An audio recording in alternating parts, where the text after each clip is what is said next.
कांग्रेस के विधायक प्रत्याशी रंजीत दास के भाजपा में शामिल होने के उपरांत पार्टी के प्रदेश अध्यक्ष करण महारा बागेश्वर पहुंच गए हैं। यहां पहुंचकर उन्होंने कहा कि रंजीत दास का जाना बेहद दुखद है। पार्टी ने उनके लिए काफी कुछ किया था, लेकिन उन्होंने अपनी विचारधारा की पार्टी को छोड़कर ऐसी पार्टी से जुड़ने का फैसला किया है जो कि दलित विरोधी है।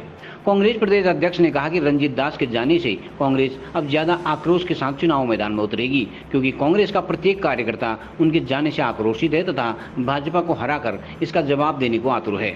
प्रदेश अध्यक्ष ने दावा किया कि भाजपा के बुरे दिनों की शुरुआत हो गई है तथा बागेश्वर विधानसभा उपचुनाव के परिणाम से यह स्पष्ट हो जाएगा। प्रदेश अध्यक्ष ने कहा कि कांग्रेस चुनाव में स्थानीय तथा प्रदेश स्तर के मुद्दों को लेकर जनता के बीच जाएगी।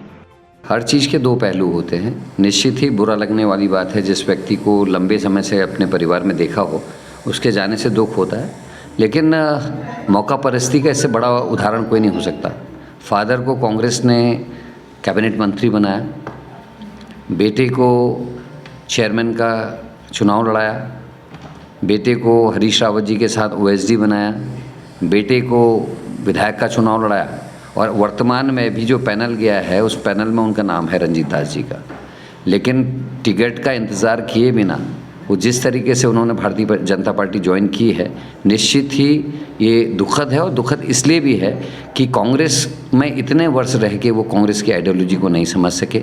वो नहीं समझ सके कि दलित विरोधी पार्टी में वो जा रहे हैं। वो नहीं समझ सके कि जो गंगा जमनी तहजीब है उसको नुकसान पहुंचाने वाली पार्टी के संग जा रहे हैं। वो नहीं समझ सके कि महिलाओं के संग इस समय जिस तरीके के जघन्य अपराध पूरे भारत में हो रहे हैं, मणिपुर की घटना है, हमारे अंतर्राष्ट्रीय खिलाड़ियों के संग है, अंकिता के संग है, पिंकी मर्डर केस है, ममता मर्डर केस है, 4 एससी की बहनें जो उत्तरकाशी जनपद की थी, पुरौला में 2 और 2 अन्य 4 एससी की बेटियों के संग बलात्कार हुआ, उनको आज तक मुआवजा नहीं मिला। ऐसे में मुझे लगता है रणजीत दास जी ने गलत पार्टी को चुना जिनके संरक्षण में ये सब हो रहा था। रणजीत दास जी को ये भी याद रखना चाहिए था कि भर्ती घोटाले जिस सरकार में हुए, जिस सरकार में पटवारी का पेपर लीक हो गया, आज आप उनको समर्थन देने के लिए चले गए केवल अपने लालच में। और लोग, मेरे लिए एक पॉजिटिव पॉइंट इसमें यह है कि आज कार्यकर्ता आक्रोशित है। जितनों से भी मैं आज दिन भर में मिला हूँ, सभी लोग कह रहे हैं कि रंजीत दास से बदला लेना, उसने जो ये जघन्य अपराध किया, हम बीजेपी को चुनाव हरा के करेंगे। इससे हमारे कार्यकर्ताओं का जोश बढ़ा है, आक्रोश में ही सही, लेकिन कांग्रेस का कार्यकर्ता ज़्यादा काम करने की आज बात कर रहा है। वो कहता है कि मौका परस्ती जो इसने की है, इसका दंड जो है हम भारतीय जनता पार्टी को देंगे। लेकिन प्रेजेंट टाइम में अब उपचुनाव है तो इसका क्या नुकसान नहीं होगा?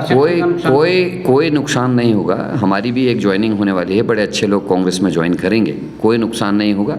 और जो 20,000 वोट लाए थे रंजीत दास जी, वो कांग्रेस का परंपरागत वोट है। कोई भी चुनाव लड़ा हो 18 से 20,000 वोट लाया ही लाया, कम से कम वोट 18 से 20,000 वोट कांग्रेस को पड़ता ही पड़ता है। वो कांग्रेस का वोट है, वो रंजीत दास का वोट नहीं है, वो किसी अन्य का वोट नहीं है। उस 20,000 में हम मेहनत करके कितना वोट और बढ़ा सकते हैं, अब ये हमारे ऊपर डिपेंड करता है, संगठन के ऊपर, हमारे नेताओं के ऊपर डिपेंड करता है कि हम किस तरीके से काम करेंगे। तो अभी तो चलो, अब उनका तो वो तो चले गए हैं, उनका पैनल से नाम भी हट गया है, तो अब टिकट किसको मिलेगा? देखिए, कल बैठक है, आदरणीय यशपाल आर्य जी आ रहे हैं, प्रदीप टमटा जी आ रहे हैं, ललित फरसवान जी को भी बुलाया गया है, हमारे जिला पंचायत के अध्यक्ष जी यहाँ बैठे हुए हैं, हमारे अध्यक्ष जी यहाँ हैं। हम सब लोग बैठ के कल को इसमें बातचीत करेंगे और उसके बाद हाईकमान को सूचित किया जाएगा कि ये परिस्थितियाँ हैं। उसके बाद हाईकमान जिसको भी टिक करेगा, जिसमें हामी भरेगा, उसको चुनाव लड़ाया जाएगा।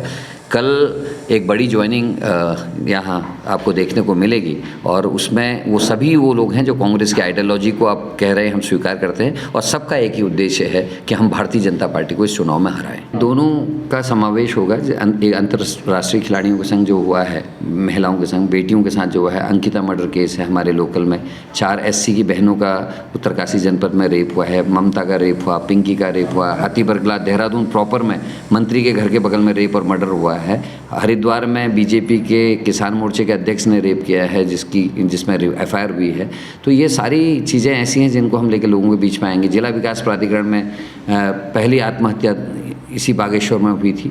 उसके अलावा कई गाँवों में अभी तक रोड नहीं है। चंदन राम दास जी ने कहा था कि मैंने सारे गाँव में रोड पहुँचा दिया, और मेरे नॉलेज में ऐसे कई गाँव हैं जिन गाँवों ने रोड नहीं तो वोट नहीं देकर नारा लिया है और उनके गाँव तक अभी तक रोड नहीं पहुँची है। मैं खुद भी उन गाँवों में जाऊँगा। और उसके अलावा यहाँ खनन माफिया हावी है, और जो भर्ती घोटालों में लोगों ने देखा, पटवारी का पेपर लीक हो गया, SSSC भर्ती घोटाला हो, जो पढ़ने लिखने वाले लोग हैं परेशान हैं। एक तरफ रसूखदार लोगों के बच्चों की नौकरी 19 नंबर ला के लग जा रही, 17 नंबर ला के लग जा रही, 80 नंबर लाने वाले, 90 नंबर लाने वाले बच्चों की नौकरियां नहीं लग रही हैं। ये भी एक बहुत बड़ा इशू इस बागेश्वर के चुनाव में आने वाला है। और नेताओं ने जिस तरीके से ठगा है वो भी बागेश्वर के लोग जानते हैं। और हम इन सभी स्थानीय, सीवर लाइन का मुद्दा बहुत बड़ा मुद्दा है बागेश्वर के लिए। अस्पताल में डॉक्टर नहीं है, आज अस्पताल की स्थिति बहुत ख़राब है। इनकी सरकार है पिछले 6 साल से, और अस्पताल दिन प्रतिदिन और हालत ख़राब हो रही है यहाँ के जिला अस्पताल की।